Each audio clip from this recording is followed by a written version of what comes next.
kufuata hivi sasa ni mawaidha yatakayoletwa na Alhaj Sheikh Juma Hassan Pondo, inshallah. Falyatafadhal mashkuran.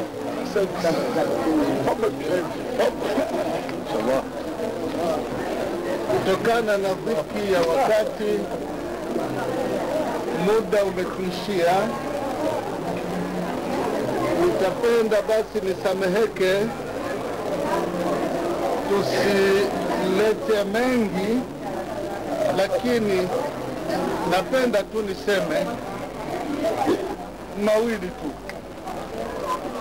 Kwanza namshukuru Mwenyezi Mungu Subhanahu wa Ta'ala jalla jalaluhu, ambaye kwa uwezo wake katujalia katika mahala hapa leo, kila mmoja amekuja kwa furaha ambayo tumejifunza kutoka kwa Bwana Mtume sallallahu alaihi wasallam. Mwalimu wetu mtukufu huyu katufundisha maisha mazuri ya kuishi katika ulimwengu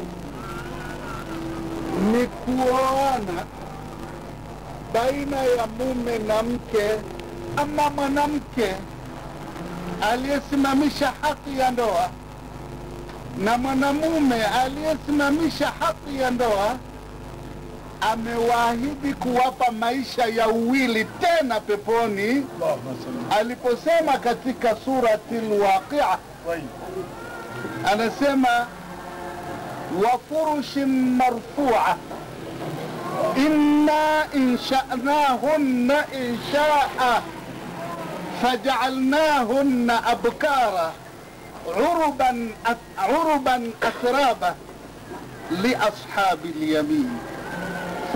Nafasi hiyo akapewa mwanamke tu ya kuchagua pepo, mwanaume hakupewa. Jinsi Mungu amewatukuza. Na Mungu anasema ni ya kweli kabisa kwamba tutawaumba kwa umbile tulitakalo, analolitaka Mungu, si analotaka binadamu, umbile analotaka Mungu. Na sura hiyo na maumbile hayo Mwenyezi Mungu hakuyaleta ulimwenguni tuyaone, lakini sifa zake, katika sifa za miili ya peponi, asema mwanamke yule atakayeumbwa kwa umbile ile, lau kama sura ile ingeletwa hapa duniani, watu wote wangelikufa wakiwa wamesujudu, watasahau kula, watasahau kunywa, watasahau chochote, kwa kwamba Mwenyezi Mungu nipe sura hii. Sio sura ambayo itatiwa viraka. Sasa hivi duniani hatuna uzuri ila wakutiana viraka, lakini inna insha'nahunna insha'a faja'alnahunna abkara. Mungu atawajalia wanawake hao ni bikira, hawazeeki tena. Kila anapozidi kuishi ndivyo anavyozidi kunawiri zaidi. Soma katika vitabu vinavyo, kuna kitabu kimoja inaitwa Riyadh al-Janna, kinaeleza namna maumbile yatakavyokuwa. Uruban atraba, atawafanya umri uliosawa na mume wake. Lakini duniani siku zote mwanamume anakuwa mkubwa na mwanamke anakuwa mdogo, au sio? No. Mwanamke anakuwa umri mdogo, mwanamume umri mkubwa. Tena afadhali sasa, zamani ndio ilikuwa mzee wa miaka 60 ana 18. Sasa mnakwenda tofauti kweli kweli jinsi hivi. Lakini Mwenyezi Mungu peponi atawafanya urban atraba, umri ulio sawa. Hakuna kuzeeka, wala hakuna kufa, wala hakuna kufilisika, wala hakuna kuugua, wala hakuna nikila hichi mimi nadhurika. Vitu vyote Mungu anasema fakula minha ragadan haithu shi'tuma. Mara ya kwanza alikuwa mtu akifikia binti kuposwa, binti fulani anaposwa, hao watu wanasikia fulani ameshaposwa. Sasa lazima posa ziende 10.